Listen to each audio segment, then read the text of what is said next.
Hi, everybody. We're just going to go ahead and get started as more people drop in. I'm Jen. I'm Chief Marketing Officer at Next Canada, and I just have the honor and privilege of introducing our speakers today. As you may or may not know, a couple weeks ago, we launched our second edition of Grit magazine. We featured a few founders from our alumni community who are building ventures with purpose. We thought this was a pretty good time to explore this theme, just given everything that's going on. It's really our mission to provide some optimism and hope and shine a light on the good work being done by these phenomenal founders. So today we're gonna just give you a bit of direct access to a few of these do-gooders. And you can learn what it takes to build a purpose-driven venture and how to maintain that conviction when faced with adversity. It's my pleasure to introduce you to our three alumni. Sage Franch, co-founder and CEO of Crescendo, Josh Domingues, founder and CEO of Flashfood, Alyssa Atkins, founder and CEO of Lilia. For the next 30 minutes, they'll be in conversation with our dear friend and Grit contributor, Jen Couldrey, executive director of the Upside Foundation. So just a bit of housekeeping. After the panel portion, we'll go ahead and open it up to some Q&A, but what we'll probably do is we'll just ask you to drop your questions in the chat section as the team chats through the panel. And when we open it up, my team and I will be kind of feeding some of those questions into Jen, and we'll get to as many as possible. So please don't be shy and just drop them in as we go. And please, please, please stay till the very end. We have a really fun announcement. We're going to try to acknowledge a few other do-gooders in our community. So without further ado, over to you, Jen. Have fun. Perfect. Thanks so much, Jen. So we're going to dive right in today. We have three amazing founders here to share their stories. So we're just going to go ahead and get started right away and hear about how they are building purpose-driven ventures. So Sage, we're going to go to you first, and we'd love for you to introduce yourself. Tell us more about the problem you're solving, what your company does, and the impact you've had so far. Sure. Thanks, Jen and Jen. And hi, everybody. Great to see so many familiar faces on the line with us. This is a bit of a strange panel format for me. I've never done one on Zoom before, but I'm excited to give this a go. I'm the co-founder and CEO of Crescendo, and we are on a mission to help people understand and embrace new perspectives. And we're starting in the workplace. And so really what our company does is we help organizations scale successful diversity and inclusion programs and measure behavioral change as people learn about cultural competence.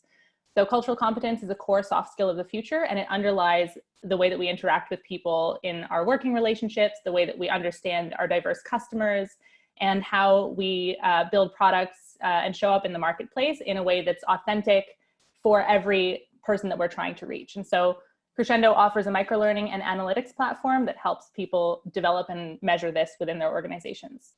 To date, we've been in market for just under 2 years, and we've helped thousands of people around 15 countries to develop cultural competence and seen some really impressive results where people are actually being able to change the way that they perceive other people and other cultures and improve the way that they interact with each other so that they see stronger business outcomes as a result. So yeah, that's a bit about Crescendo. Perfect. Thanks so much, Sage. That's awesome work you're doing there. Over to you, Josh. Let's hear more about Flashfood. Sure. Thanks, Jen. My name is Josh Domingues, and I'm the founder and CEO of Flashfood. And Flashfood is a mobile app that helps grocers reduce food waste. So instead of grocers throwing out perfectly good food with 2 or 3 days of shelf life, they mark the price down, post it on our app, and we send a notification to our users. They see the deal through their phone, pay through their phone, and pick the item up in the store the same day. So we took the discount food rack, made it look sexy, put it on your cell phone. And to date, we've been scaled across Canada with Loblaws. So in 2019 alone, we diverted over 4.5 million pounds of food from a landfill, which is the equivalent of driving about 4.5 million kilometers in a car of greenhouse gas emission production. And we've also fed over 110,000 families across Canada, and then we've saved Canadians over $10 million on the grocery bill.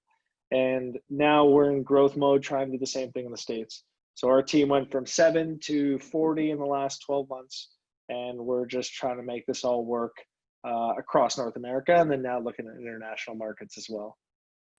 Amazing. That's some powerful traction and impact you've had so far, Josh. I've had the pleasure of using Flashfood at my local Loblaws, and I agree, it's a great and very easy to use platform. Over to you, Alyssa. Tell us more about Lilia. You're on mute. Whoops. Cool. So Lilia is an egg freezing concierge. So you can kind of think of us as your outsourced egg freezing research. So we provide research and guidance for women, making it easy for them to explore the fertility options and decide whether to freeze their eggs or not, and then support those who move forward. Our mission is to create equal career, family, lifestyle options for women through reproductive equity. We really just got started, and we just finished Y Combinator. We've helped hundreds of women explore their fertility options and decide whether or not to secure their eggs. And to our delight, we're seeing many more women under the age of 35 are securing their eggs, feeling excited and empowered about it, and even planning parties to celebrate. It's amazing. Very, very cool, Alyssa. Okay, so next question for you. So since we're talking today about purpose-driven businesses, and all three of you are focusing on such different areas that impact people's lives, would love to hear more about both the idea to make an impact as well as the business idea. So how did you know that this was a problem worth solving, that there was a real business here, and that this was a real issue for people that really mattered if you solved it? And as you answer that, tell us sort of which one you started with. Was it really first about the business opportunity, or was it first about solving the issue, and then you sort of filled in the second piece from there? Maybe we'll start with Josh this time. Sure. So for people that aren't aware, when food gets thrown out, most times it ends up in a landfill, gets covered by other garbage, and when it rots, it doesn't have any oxygen, and that produces methane gas. So the statistic is, if international food waste were a country, it'd be the third leading cause of greenhouse gas emission behind the US and China, which floored me. It was a National Geographic article that I was reading, and I was literally sitting in my condo at the time by myself. And I read that, and there was nobody in my condo. And as I read it, I was like looking around as if like there were other people. I'm like, how do people not know this? So at the time, I lived on top of a grocery store, a Longo's, and I had to figure out two things. One, how much food do they throw out every day? And two, what's the lead time from the time they throw it out till the sell-by date? And what I learned is the average store throws out like $5,000 to $10,000 worth of food, and it's anywhere from 2 to 3 days before the sell-by date. And it's because it's really difficult, even if you want to donate all of it.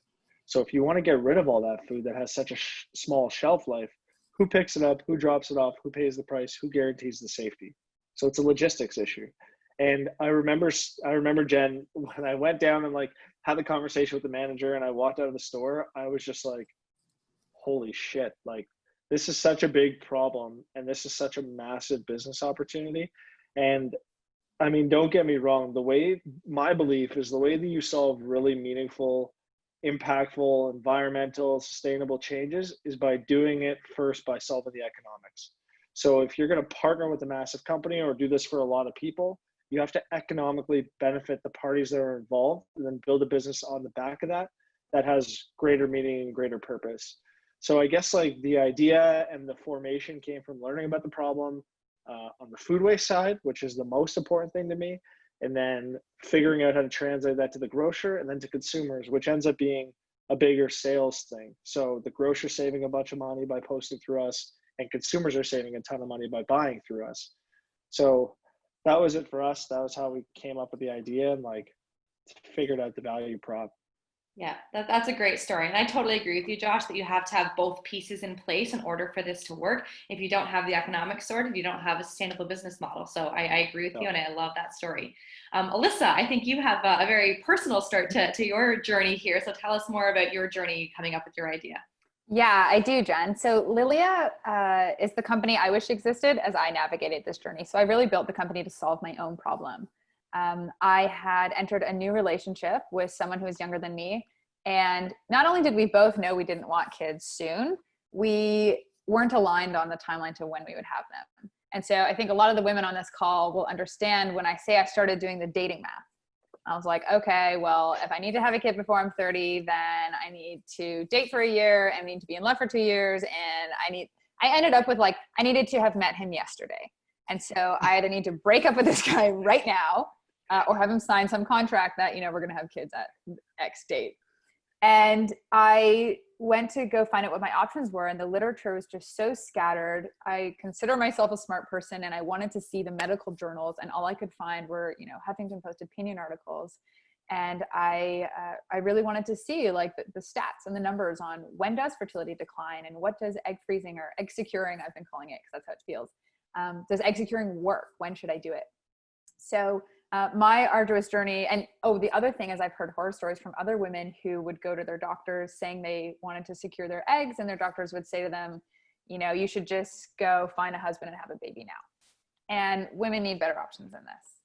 And so, so as I started exploring for myself, I realized something was broken. And then to your point, I needed to see, do other people have this problem too, or is it just me?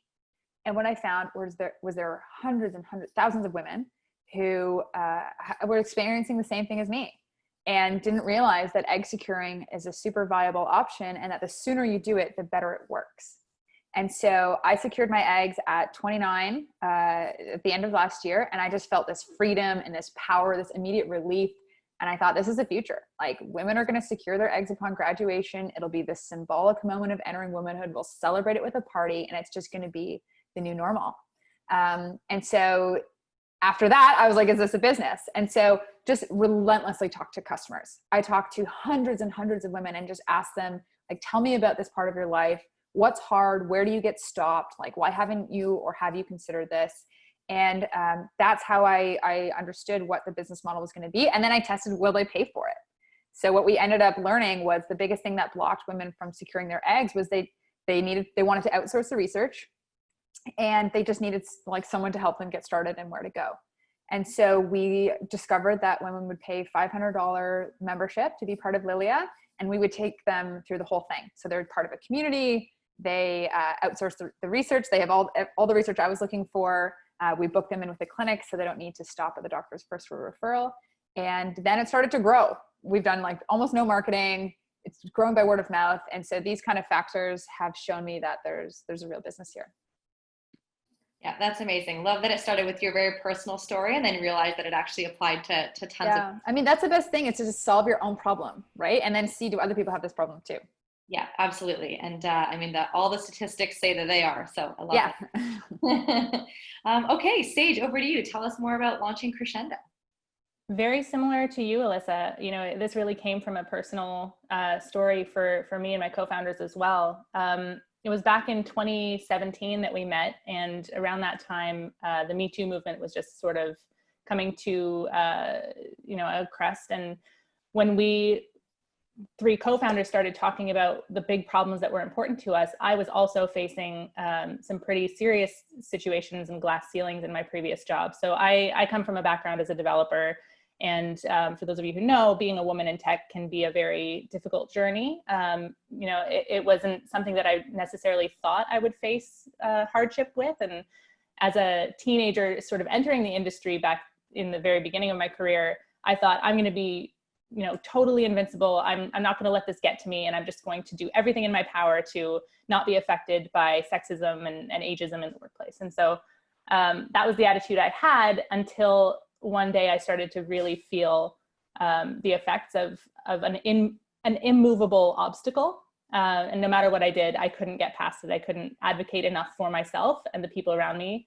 I couldn't get them to advocate enough for me to remove that barrier. And so that was the state that I was in when I met my co-founders. And my co-founders aren't women, but they had also faced discrimination and bias in their past jobs. And so we realized at that moment that this was a really far-reaching problem. This was something that affects everybody in different ways. And it goes so far beyond just one demographic marker. It really comes down to understanding people as people, putting in the effort to understand someone's lived experience and how that affects how they show up in the workplace, how they interact with other people, and how you can work well with them. And so when we found that out, similar again to Alyssa, we started to do endless research. We talked to hundreds of HR people, went out and really tried to understand how were companies looking at this, because in order to really make a change, we realized we couldn't just talk to the people who were already bought into diversity and inclusion. We had to talk to the people who were in the decision-making seat and who had budget to put behind this. And so we went through a couple of different pivots. If anyone was following our journey when we were actually at Next 36, we were working on a completely different solution at that time. We pivoted twice after that and eventually landed on something that the HR teams were excited about, because we help remove the obstacles for them to do global diversity and inclusion work. And it's something that the people who are now in the workforce are excited about, because we give them key information that helps them to work better at work and also remove obstacles for themselves. So it really, Crescendo started from a place of, trying to solve a really pressing problem that we had felt ourselves for people around the world. And now we're coming to a point where we've got a business model that, as we scale our revenue, we're scaling our impact as well. And that feels really good. Yeah, that's amazing. That's a great story, because diversity and inclusion is one of those issues that is still such a big issue in the world, and yet so many people have done so much to try to solve it. So that puts you in a really tough place of trying to figure out something that's really gonna move the needle there. Okay, so let's talk about launching and getting traction. So I'd love to hear from each of you 2 quick stories. One about a big failure that you had and something that didn't work, and then one about something that really worked in terms of getting you traction. Alyssa, maybe I'll go to you first. Yeah. So, when we originally started out, we built this at-home fertility hormone test, which you can still get. It's a great test. It helps you learn about your ovarian reserve from home without having to spend the time going to a doctor. And I didn't anticipate how my vision would change from, women understanding their bodies to women really understanding their options, and our focus on egg freezing, or egg securing that would come. And so in the beginning days, I spent so much time building these beautiful boxes. Like, I should go grab one. They're just gorgeous for women to get their tests. And we ordered 1,000 of them. And now I have like 1,000 boxes. I'm going to show you in my apartment, because we've now started, you see them all up there? Right. So we've gone a different direction. You can still get the test, but I've got these gorgeous boxes stuffed in all of my closets and cupboards, and we did not need to order 1,000 on day one. So that was a failure. And then in terms of things that have really worked, I found talking to customers has been the single most important thing I've done. And it's funny, because the way it would start was I just was trying to understand our users. I was doing these discovery calls, asking women, like I said, what's hard, what stops you?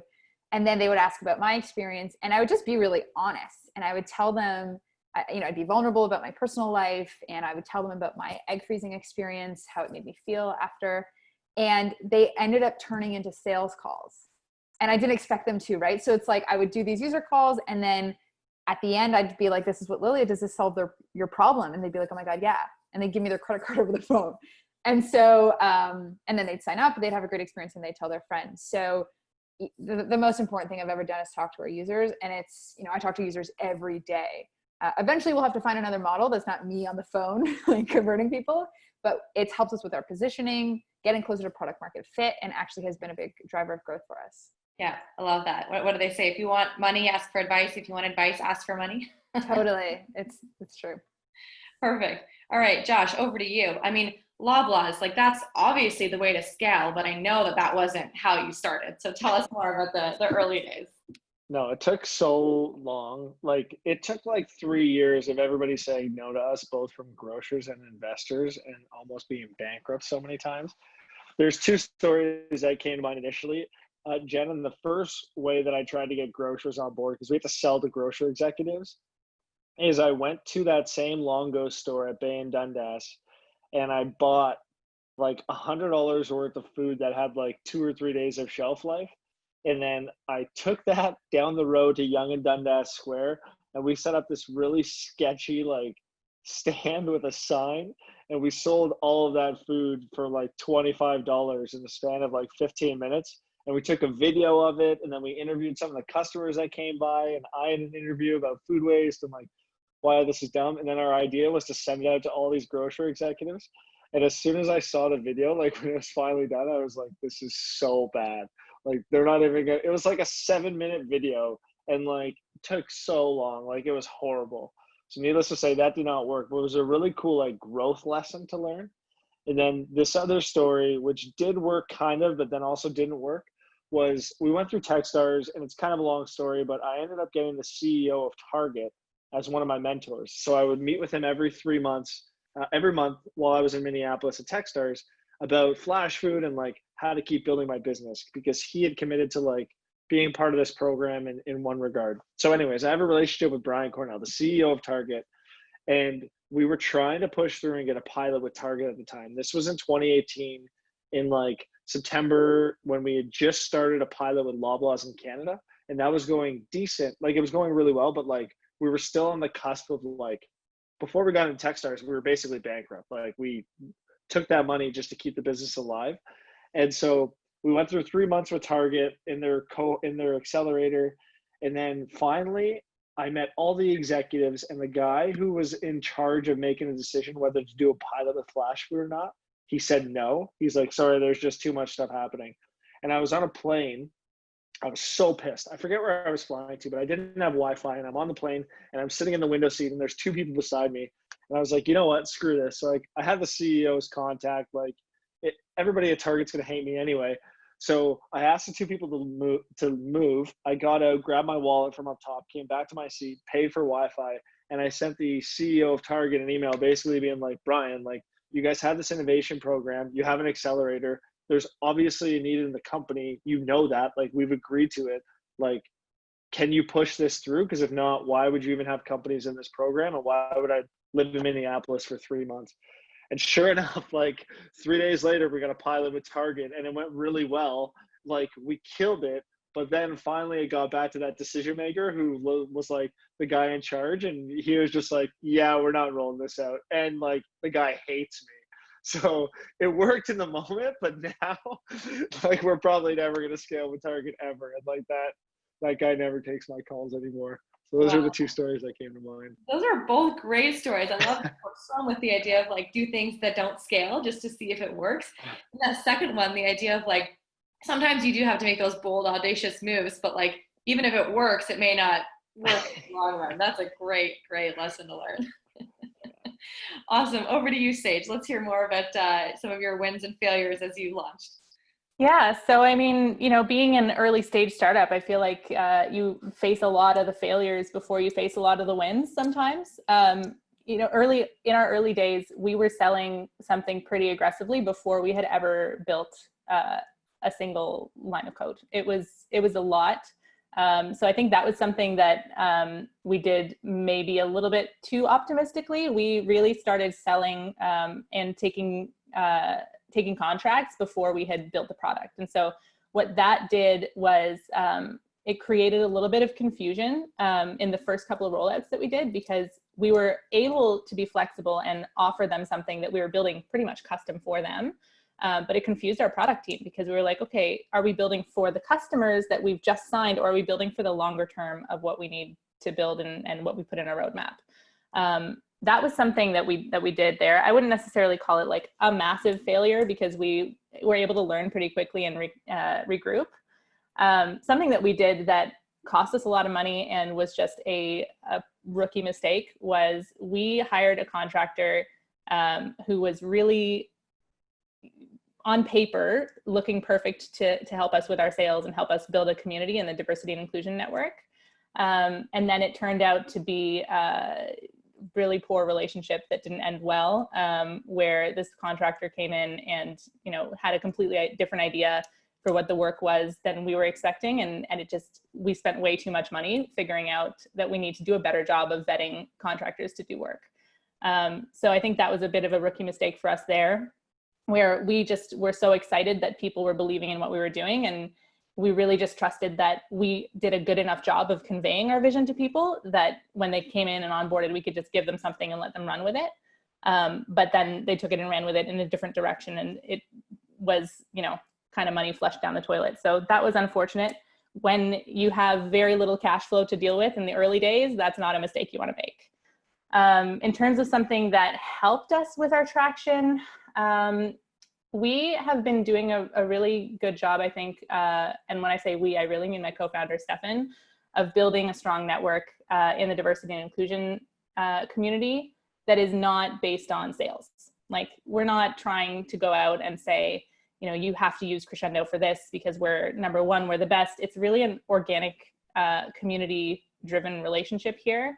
And we've found that the strongest way to connect with people is by, well, we can't really do this in today's world anymore at the moment, but going to events and meeting people and connecting with them on a human level before we ever really talk about what it is that we do.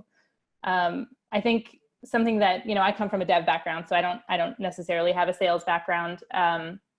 Something that always struck me as a little bit icky about sales is going in and pitching right away. And I think especially because of the space that we're in, making a social impact, talking about relationships, it's so important. It's more important to have a strong relationship with somebody than to get to a contract fast. And so that's something that Stefan has really been leading in as we build our culture, is focus on the relationship, focus on the people, don't focus on the money at the end of the day. Yeah, that's a brilliant strategy. I love that idea of just building relationships based on value and then trusting that the money will follow. Okay, so last question for me before we turn it over to the Q&A. Let's talk about this term, social impact business or purpose-driven venture. Is this something that you use to describe your business as? Do you find that helps you with different, do you change the way you talk about yourself based on the audience? Do you use that term with investors? And if so, how do you see that landing? Do you use that as you talk about yourself in your marketing with your customers? What are your thoughts on that sort of term? And do you feel like there is a tension in your business between your social impact and your economics of the business? So big, meaty, loaded question there for you. And Josh, we'll go over and start with you on this one. A really good question, because I think that now more than ever, because of the internet, we've been told what we need to buy or what we need to care about. So I think just for marketing, telling somebody something and like kind of jamming it down their throat is not helpful, and educating people is way more helpful.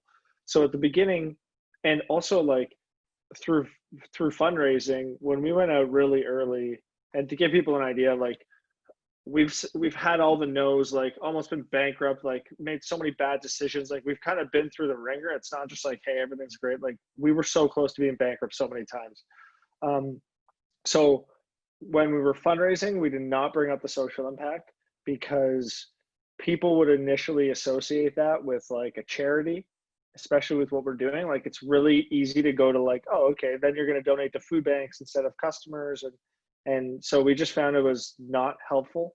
And then the thing that I focus on predominantly, the same way that I told the story earlier about reading that article, finding out about the food waste numbers and the environmental impact, we focus on like just educating, whether it's the consumer, whether it's the grocer partner, whether it's an investor. It's like, hey, this is the problem, this is the solve, and letting other people connect the dots on like, wow, you guys are creating a lot of value for a lot of people. And if there's anybody out there thinking about starting a business around impact, I think that that's the strongest way to approach the problem that you're solving, because it allows other people to like almost get on your side of the table and understand it from your perspective. And then they kind of open their eyes to like, holy shit, this can be huge.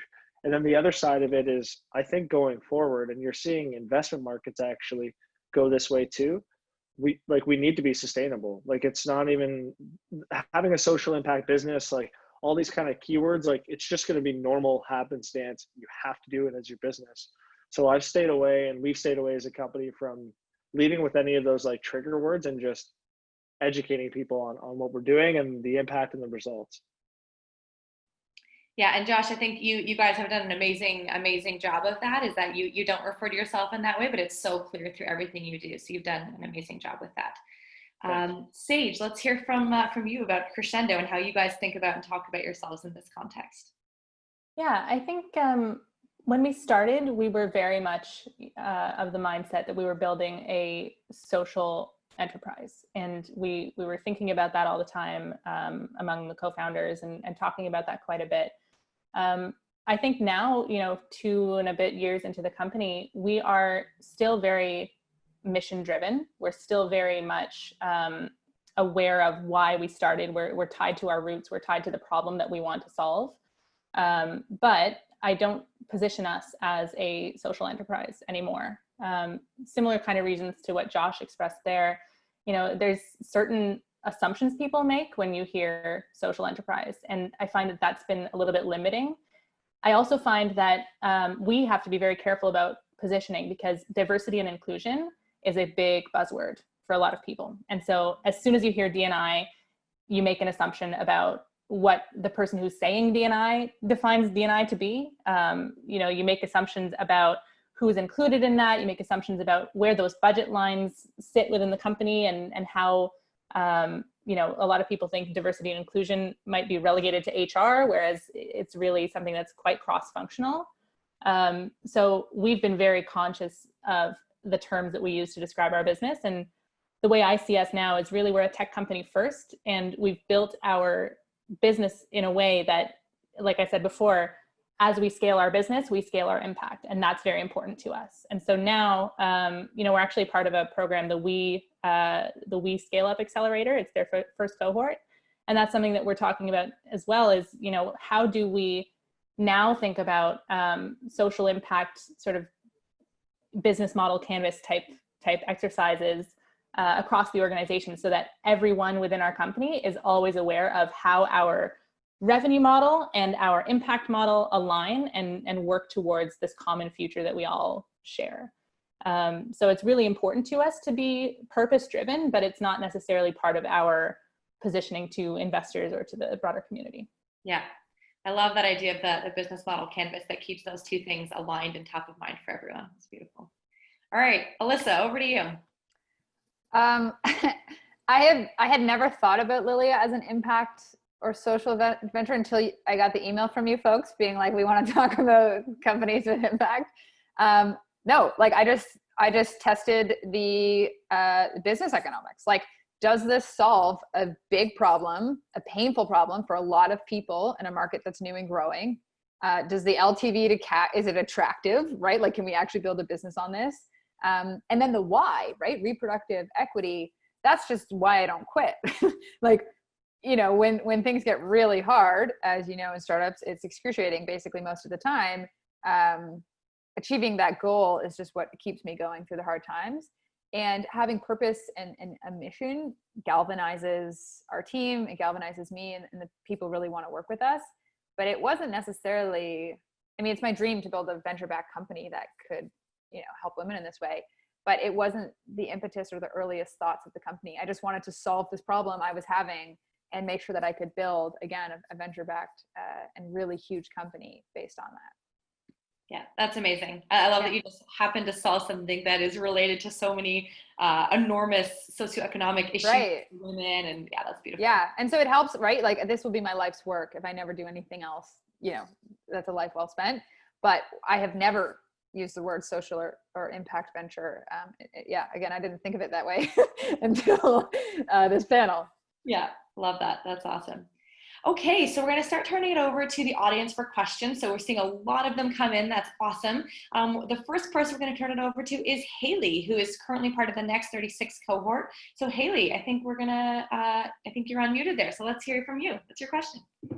Awesome. Hi, everyone. Thanks so much, everyone, for joining today, and also to Jen and the rest of the team for organizing. It's been really insightful. So I just have two questions here. So the first one is for all the panelists, but I'm just curious to hear what are the biggest mistakes that you feel purpose-driven ventures have made? So you can speak about this either from your own experiences with navigating this super murky gray area, or you can speak about it more generally. And then I have a second question specifically for Sage.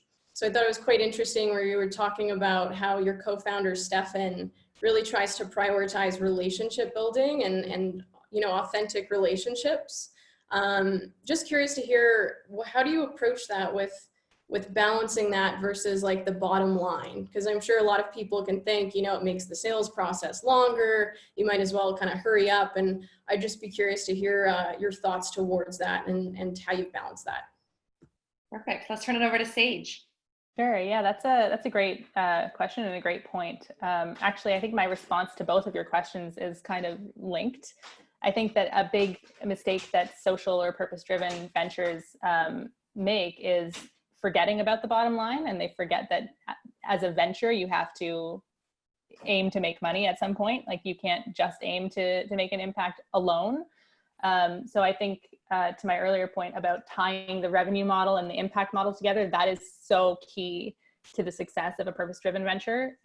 Otherwise, you're not really a venture. There's other ways to do that work. You can start a nonprofit, you can start different types of organizations or partnerships.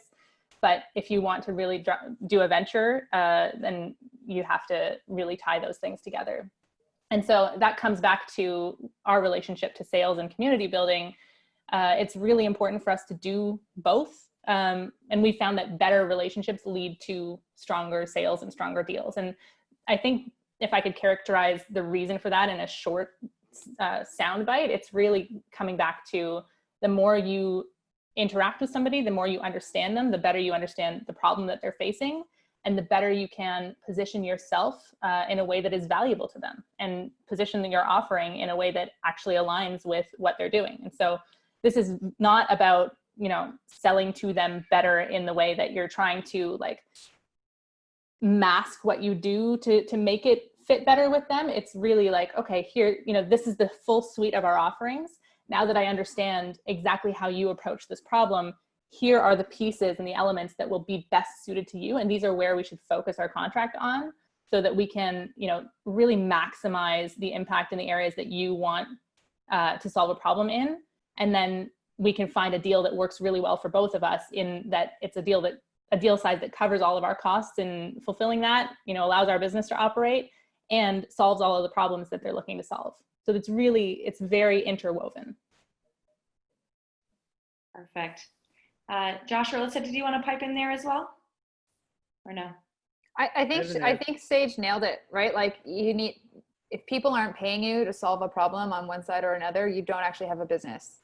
And that's fine. Like, if your goal is not to build a business, but like, the way I think about it is the economics need to make sense, right? Is it a big market? Are you solving a really painful problem for people, and are they willing to pay you for it? If not, like Sage said, it's not a venture. I'm just going to say, it's kind of ironic, given that Silicon Valley for many years did not care at all about profit. So I know, right? I'm like, you call me a nonprofit, and you'll never be profitable. So there's a bit of an incongruency here. But and there's something that I want to add, and I think if you listen to Sage and Alyssa tell their story on why they're doing what they're doing, that is the purpose and the reason for like their story, and fundraising or building a business is based on storytelling and leadership. And when you hear why somebody's doing something, it's way more important and impactful than talking and saying that what you're doing is purposeful. So the mistake that I think a lot of companies make, or early stage people trying to raise money for something like a social business, is saying we're a social business, and not just going into why you're doing it and letting other people get there. Yeah, like the why is not the what. You need a what that is a business. Love that. Okay, so now we're going to turn it over to Chip, who is also in the Next 36 program now, who we're going to unmute and hear his question. Hey guys, you guys have definitely kind of talked about this already and stuff, but I guess I was just going to say, in my experience, I did learn the hard way off the bat, saying, oh, we're a social enterprise, and then I started to realize people didn't like that. And so I was implementing exactly what you guys were saying. Like, I was focused on the business. I just knew it would have a social impact. And so I wasn't emphasizing the social impact more than the business, which I thought was kind of strange. But basically, people in the business world, they would get these stereotypes, right? And it was like a red flag for some reason. But so obviously you guys have experienced it, and you guys have, talked about this already, some of your guys' answers, but I was gonna say, what's your advice for overcoming it, besides any of the stuff that you've mentioned, besides like the communication aspect and like, emphasizing you're a social enterprise? Like, I totally get that, but when it's so clearly obvious that like what you're doing is kind of like charitable in a sense, like how do you guys overcome that, or like distract people from getting those stereotypes, I guess? I would say over communicate your business model, over communicate the aspect of the business, because it's harder for people to make assumptions about how you make money than it is for them to make assumptions about what impact means to you. So if you have an obvious impact component, like we do, it's important to very clearly be able to articulate the business model in a quick way that also ties into, deeper explanations. And I would say, depending on the audience, you might want to strip out some of the impact things at first and then lead into it slowly as they understand the business model. So start with positioning how you operate as a company, and weave in the impact story as you go so that it's really blended as they discover your business. Yeah, I guess so. Part of the problem is that our customers are charities and nonprofits, or I guess they were before COVID. So basically, like, the problem, I experienced it from a volunteer perspective, but also from an employee of a charity, that they can't compete with businesses when it comes to marketing because they have bigger budgets, they have more people, they have more expertise, all that stuff, right? And so I experienced this problem from both sides, and I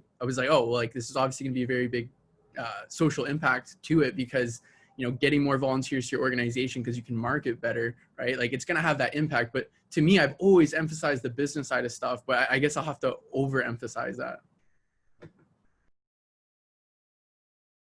Yeah, absolutely. It's a tough line to walk for sure.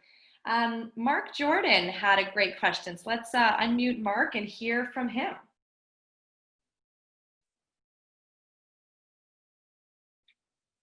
Thanks, Jen.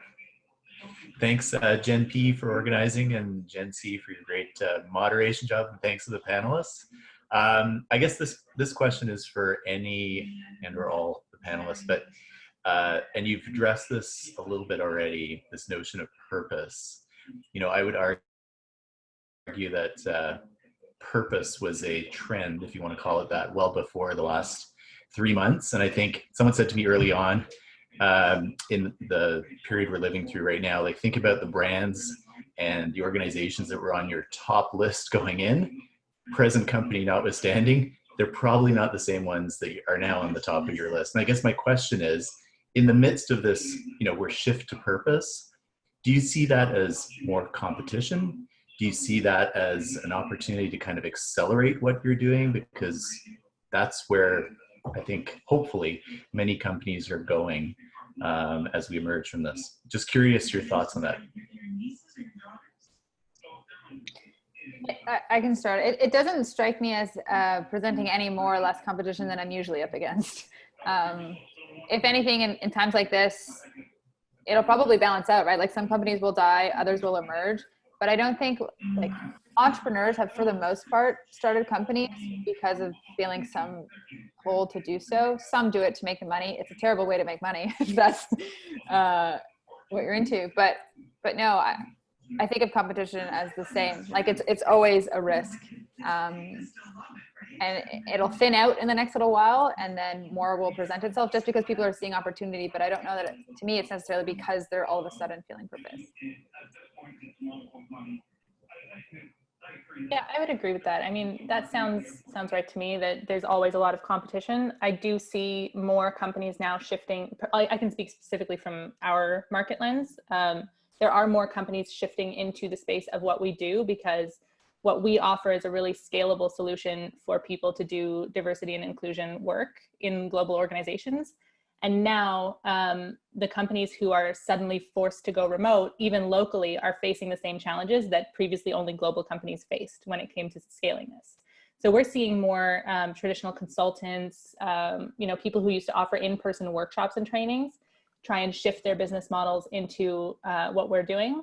But I wouldn't really chalk that up to them shifting towards an impact model. It's more, people's businesses who are already in this space are adapting, and that's coming into our space and causing a little bit of more competition there. But to that point, I think that's very healthy for our industry. I think that's actually a good sign, a good indicator of the fact that this is a problem that's really important to people, and people are willing to pay to have it solved. In general, I think that more companies shifting to have some kind of social impact element is nothing but a good thing for everyone, because more companies solving problems that affect people on a personal level or affect people's ability to have an equitable experience in the world, I think that is a very good thing. And I really hope that all the companies who are shifting towards this are able to succeed and solve this problem, and it doesn't stay as just a trend, but it becomes a core part of how and why we do business. Actually, what I might say, Mark, is if we do see a shift, I would expect it's because people see that you can make money in these purpose-driven ventures. Like, if you thought of women's health as something that was previously like charitable, how ridiculous, eh? Or some social impact thing. Now you'd be like, oh, this is a big market. These people have money. It's growing, and I could start a business there, and now it looks lucrative. So that's something we might see. Mark, I would actually, so I have a little bit more of a pessimistic view than you do and most. Generally, economies and societies revert back to the mean after times of difference. So if you think about 9/11 and how everybody was never going to go in an elevator or in a skyscraper again or on an airplane, fast forward a year, everybody's back on an airplane and a skyscraper. So I think that coming out of what we're in right now, the economy is going to be so different. I think the wealth gap in North America and any developed westernized country has grown immensely, even though it was huge before. So I think both people on the side that are not benefited are going to be looking at making money to pay their bills, and people that are on the other side are going to be have lost a lot of assets or whatever will be less likely to focus on purpose and more likely to focus on like, let me get back to where I was before. So I'm actually a little bit pessimistic and scared of the future and what the economies are going to look like. And I don't think that purpose-driven mission businesses or just general way of like thinking is going to be what comes out of this. Maybe I'm wrong. And then the last thing on that is like around competition. I think it's way more difficult to sell anything right now than you were before because you can't jump on planes, trains, or meet people and build relationships. So those are my thoughts. It's actually really interesting to watch how downturns in the economy, such as we're seeing the beginning of now, impact this kind of work. So yesterday, my husband was showing me all the different sort of stock portfolios that he's invested in, and they're all down, obviously, except for the SDG portfolio, which is investing in the areas that move the dial on the United Nations Sustainable Development Goals. And that one was up 8%, while everything else was negative 10%. So I thought that was fascinating. I don't know if that's a trend we're seeing across the board, that more sustainable, socially responsible companies do tend to outlast these types of companies. I, of course, would love to think that's true, but we'll have to see what ends up happening there. But if that ends up being true, then to Alyssa's point, it just becomes a no-brainer for a business opportunity. Okay, so final question to our three panelists is, what would be your advice? So we can assume that most people who are attending this are interested in building ventures that are both economically successful businesses as well as are making an impact. So what would be your advice to them in terms of how to build a successful business, how to make an impact, how to keep your mindset straight, how to surround yourself with people who are helping you think this way, whatever you want to comment on? What would be your number one piece of advice to share with the group? And Sage, we'll start with you. Oh, putting a lot of pressure on me there. It's a big question. I think maybe it'll sound like repeat advice for people who are currently taking some of the next classes, but truly be metrics driven as soon as you can. Metrics from the start. You know, we didn't do that in the early days. We didn't do that early enough. And what ended up happening was we were out in market and we weren't measuring what we were doing properly. And that caused a lot of confusion and a lot of data to get missed. And so we learned that lesson the hard way, but really like set metrics, even if they're not the ones that stick with you forever, set metrics, analyze those metrics week over week, like get your entire company on the same page about what matters to you and what your definition of success is in each of the different areas of your business. And you'll be able to get a sense much quicker of whether or not you're succeeding and whether or not you're on the right track. So really, truly, you know, there's tons of resources out there that will help you do that. Find them, use them, and continue to evolve the way you do that. Perfect. All right. Josh, do you want to go next? Yeah, sure. So from the perspective of like being an entrepreneur, if you're thinking about starting a company, you need proof points, and you need to have proof points. So there's like time intervals of what you're doing. You need to show consistency and legitimacy. So that doesn't mean if you have a good idea that's socially responsible or impactful to quit your job and start it right now. You should actually try and get more and more steps into your idea and the framework in your mind and have proof points along the way. And if you're trying to raise money and somebody's saying no, you have to show them these like inflection points on what is developing around what you're doing. And then the other thing I'll say is you have to be really, really honest with yourself about where you're at either different times or different inflection points. To the point where when we got to Techstars, our company changed at that time coming out of it because of the things that happened with Loblaws and with Target. But before that, we were like 6 weeks leading into it. And we're like, if we don't get into Techstars, like we're bankrupt. Like this is it. Like we're shutting the company down. We've tried. We haven't found a grocer partner and this is it. So that took like 2.5 years to get to that point. But I think you have to be really, really honest with yourself on everything that you're doing, because you can waste a lot of time in your life. Obviously, there's a whole bunch of benefits of like developing personally and stuff, but you can spend a lot of time in your life trying to solve for something that nobody even wants or has no like opportunity to be successful. That's what I would say. Awesome. All right. Last word over to you, Alyssa. Oh, Josh is like, obviously it's like the greatest experience of your life. It'll change you as a person. It's the most important thing you could ever do. But Yeah.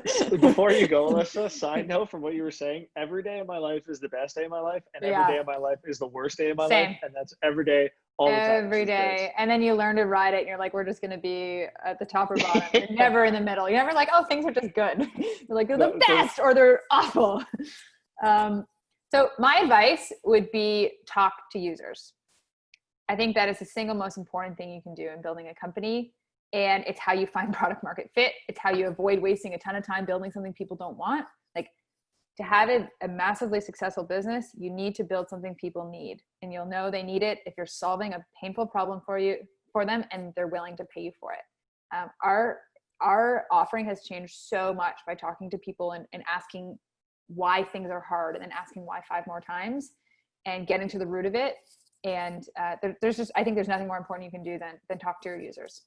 People who could be users too, and ask them, what are the problems? Why are they buying? Why are they not? Yeah, perfect. All right. I know we have some more questions here, but unfortunately we're out of time, so I'm gonna have to turn it over to Jen here. But there are lots of ways to continue the conversation. Clearly, there are a lot of people who feel very passionately about this and are very interested in this. We had well over 100 people sign up for today's conversation. I know that Jen had shared with me that the number of ventures coming into Next Canada now are more and more focused on the social impact side of things. And we over at the Upside Foundation also have an amazing community of founders who are very focused on building strong businesses that they plan to have a huge exit with and that they want to do a lot of good with. So check out the Upside Foundation if you're looking for a community to continue that conversation with as well. So thank you so much for having me. Josh, Alyssa, Sage, you guys are amazing. Thank you for spending your time with us today. I'll turn it over to Jen now to wrap us up. Awesome. Thank you so much, you guys. This was absolutely perfect. So grateful for all of you taking the time to be here. As Jen said, as I listen to you all talk about whether or not purpose was a trend, I can definitely report based off of what we're seeing with our 80 entrepreneurs in our current programs that it's not so much a trend as it's here to stay. Purpose really breeds passion, and passion is most certainly a path to a profitable venture. So I'm looking forward to being able to tell many more of your stories and many stories of our entrepreneurs going through our programs. Like, it's just totally the most inspiring thing ever, and the best part of my job. As I said, we have a special announcement as part of this issue of Grit. We wanted to try to celebrate even more ventures and individuals doing good out there. I think we all need that right now, especially on a Friday. We wanted to share a little something. We had people from across the community actually nominate individuals and ventures doing good, so solving large societal and global challenges. We had over 100 nominations in the end. So what we've done is we've actually taken all of those and created a special spread for Grit, which Olivia is going to unveil now. Olivia and Steph on my team have been putting their blood, sweat, and tears into this, and it's really paid off. And I just wanted to end on a note congratulating all of these other individuals on this list for the amazing work that they're doing. And I think that you're all setting a fantastic example for our entrepreneurs. As I said, can't wait to keep telling your stories. So thank you to all of you on our panel, and Jen crushed it as a moderator. Knew you would. We'll send around a recording from today's session, as well as the special spread from Grit. And just thank you again to everyone, and encourage you to keep following along and everybody's stories. And have a wonderful weekend.